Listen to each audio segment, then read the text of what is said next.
Okay, back with you on the Bronx Buzz. I'm thrilled because, music is what makes the borough go round. And we have a wonderful choral society joining us. It is Madeline Ritter, the president of the Riverdale Choral Society. Nice to see you. Nice to see you. And Mun-Tzung Wong is the music director of said Riverdale Choral Society. Nice to see you, Mun-Tzung. Nice to see you. Thank you. Madeline, a little background. What is the Riverdale Choral Society? How long you been doing this, et cetera, et cetera, et cetera? Give us the whole spiel. And spiel is the right word to use. I get that. Okay. Okay. We're a community chorus, and we've been here in Riverdale for almost 60 years. This coming year is our 60th anniversary year. I'm applauding. Yes, you should. We applaud ourselves too. So currently we have about 55 singers, up from the days of the pandemic. We're rebuilding. We have a wonderful, diverse group of people that we're diverse ethnically, age-wise, voice types, and we are delighted to be singing. We generally have an ambitious repertoire, and John can tell us more about that. Yep.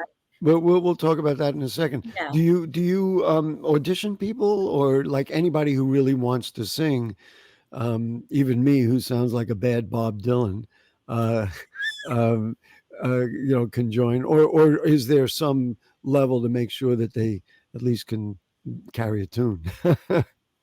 I don't want to be nasty about it, but I know where I would fall if I was there. Yes, there usually are auditions in our first 3 open rehearsals in the beginning of each season, meaning the fall season, first 3 rehearsals on first 3 Wednesdays of September, or the spring season, which is in January, also the first 3 rehearsals that we have open auditions, and anyone can join in and see, can get in touch with our rehearsal, and I would get to what do you find in terms of the types of people? Madeline was talking about the diversity and all that. We get young, old, people who have experience in music, people who don't have experience. Tell us a little bit about who these singers are. I mean, it's pretty impressive. You got 55. Goodness, it's impressive you can get them all in the same room at the right time, let alone having them sing a real program. Indeed.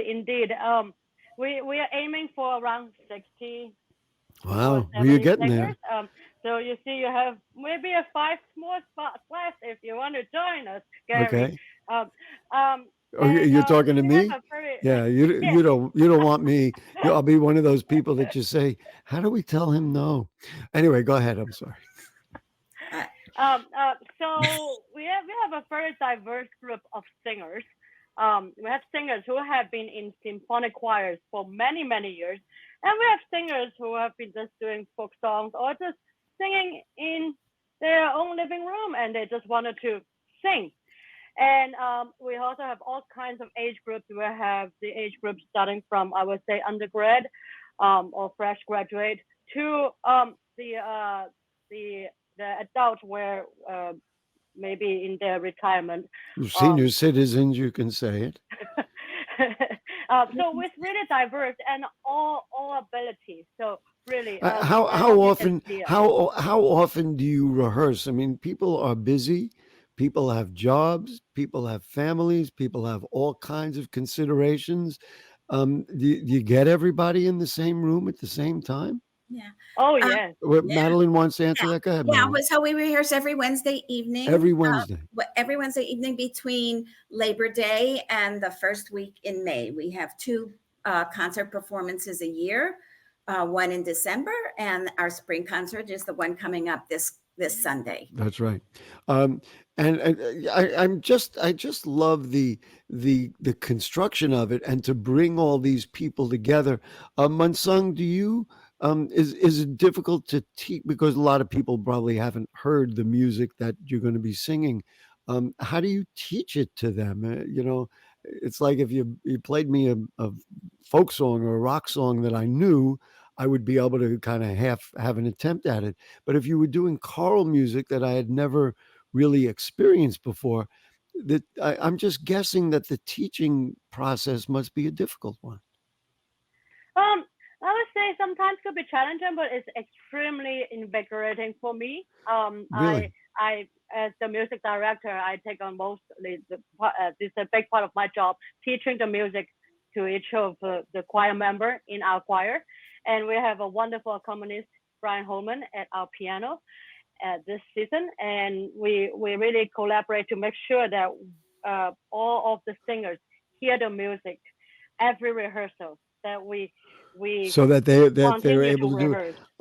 Yes. Now, then the other thing about bringing 55 people together, not only to sing but just to even be there, you need a space. Now, the performance, let's promote it. This performance is May 5th at 3 p.m. at the Christ Church in Riverdale. Is that where you rehearse as well, or do you find another location to rehearse? I just think the process, considering that people are so busy, is so interesting to me. Oh, it's a beautiful space at Christ Church So Riverdale, that and we and that's rehearse where there you, every and that's Wednesday. and that's where you rehearse as well. We Yes, rehearse in every the, Wednesday. yeah, we rehearse in the social hall and perform in the sanctuary. Ah, there you go. So it's a Yeah. little prettier, I guess, in there. Let's just talk about the program. Who selects the program? As the music director, that would be me. Oh, there you go. So let's talk about the program that we're going to be seeing and hearing on May 5th at 3 p.m. Just tell us a little bit about what's in it. I mean, I So, can read it for you because I've got it in front of me, but I think it'd be better if you kind of explain it a little better than I can.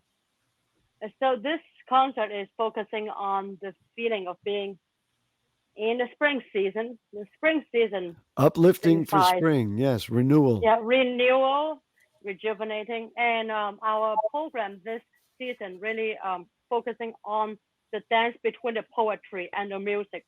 That we also hear the songs not just from the music, but from the poetry. That I believe that will is my hope that to awaken our senses. So To somebody's going to read the poem, or the poems have been put to music. the poems were set to the music, so we are Wow. singing the text through the music. And did you set them to the music, or were these pieces that were constructed by somebody else at another time?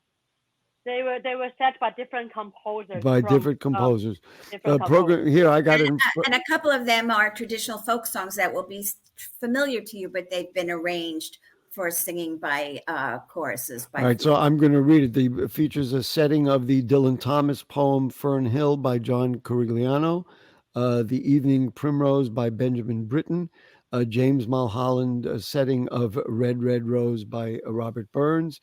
In addition, the concert will include, and I'm going to mispronounce it, Verano Porteño by Astor Piazzolla. Is that correct? And various songs in folk and popular traditions. In terms of selecting the music, Mun-Tzung, how do you go about doing that? I mean, the options must be considerable. Do you spend a lot of time listening, or do you try it out with some of the more experienced members and say, do you like this one? How do you arrive on what's going to be? Well, I have known the choir and the choir members for, I would say, over a decade. So from that experience, I can hear what possibilities that we can have. And on top of that, I wanted to also develop a collectiveness with some of the repertoire that we haven't sung before. We are doing some a cappella music, which means without accompaniment, and we're really finding our own voices melting and blending together. Your enthusiasm is infectious. I really appreciate, number one, your dedication to it, and number two, the fact that you are putting these people together. Do you find that some of these people, like themselves, get inspired and then maybe go on to say, you know what, I really kind of did okay here, and now I'm going to pursue maybe a career in music or do other things. Yes, I can see that. I can see that. A You few do. members have spoken to me individually that they wanted to participate more outside of the Riverdale Choral Society and just continuing the craft, continuing what they have been inspired from our group here. Right. I'm going to ask you each this quite this kind of esoteric question. So, Madeline, we'll start with you. What is the importance of music in your life and in people's lives? Like, why is this more than just all right, another show and community groups putting a show together? So I'm retired, and in my career was as a social scientist and a consultant. It was not connected to the arts at all, and I find that singing with the chorus connects me to the artistic endeavor, to the experience. Just watching Mun-Tzung's artistic decisions connects me with what it means to be an artist, and of course, being able to perform music to bring other people pleasure is extraordinary.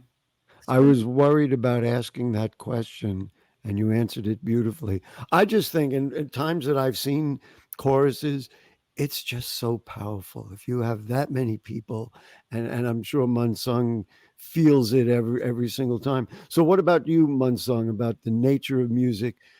Of course, the nature of music in the Bronx, it's so important. I feel like we've invented all of it. It comes from who we are. But talk to me about you and music and what this means to you. Music is like oxygen to me, if you can already feel it. I it's every day. But I think in our community choir, this community choir, through music, we are expressing ourselves. And I see music is like a common language between each of us.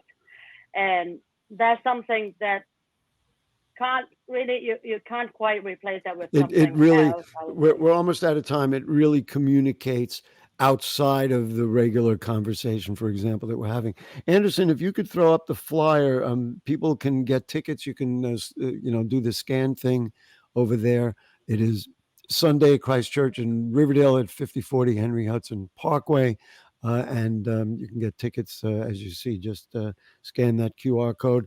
Listen, Madeline Ritter, I'm glad I ran into you at the Riverdale Farmers Market, because that's how we got this going. Mun-Tzung, you are one of the most important people in the borough of the Bronx. Don't ever doubt it. We need you. We love you, and we need you to keep doing what you do. Bring out music for the people with and for the people of the Bronx. Thank you so much, both of you. Thank you. Thank you. Great. Folks, that will do it for the Bronx Buzz. We thank Emily from the Bronx Times. We thank our Riverdale Choral Society friends for joining us. And you know what they say, what we say, if the curtain don't fall and the creek don't rise, we'll be back next week. Good night.